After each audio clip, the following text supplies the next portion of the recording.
मुळात भारतीय जनता पार्टीतून त्यांचा विषय संपलेला आहे। एखाद्याला हकालपट्टी करून कशाला मोठं करायचं हा कदाचित पार्टीचा विचार असेल, परंतु पार्टीची एक अनुशासन समिती असते, त्याच्याकडे भारतीय जनता पार्टीच्या जीवावर यांना आमदारकी भेटली होती, त्यामुळे त्यांची आमदारकी काढायची असेल किंवा एकंदरीतच कारवाई करायची असेल तर या विषयातली एक अनुशासन समिती असते, पार्टीने वरती केंद्रीय नेतृत्वाकडे पाठवला, ते पार्टीच्या किंवा नेत्यांच्या बैठकाला येतात वगैरे।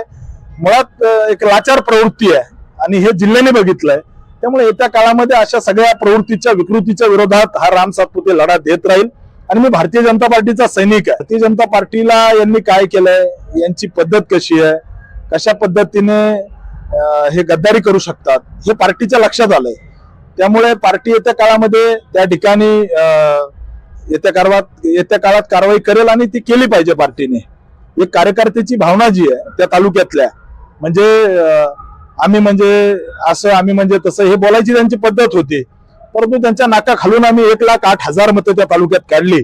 मुळात तालुक्यामध्ये किंवा आम्ही म्हणजे इतके मोठे नेते ही बोलायची पद्धत होती, परंतु त्यांच्या अकलूज मधून मतं काढले, कडीतून सगळ्या तालुक्यामधून 1,08,000 मतं आम्ही काढले।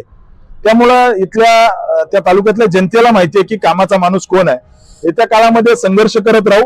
राम सातपुते हा एखादा पराभवाने किंवा दुःख करवळ बसणारा नेता नाही, तर मी लढणारा कार्यकर्ता आहे आणि अशा पद्धतीने आणि मुळात मान खाली या विषयामध्ये मी बोलणार नाही। मुळात ती लाचार प्रवृत्ती आहे, त्या विषयात काय बोलावं।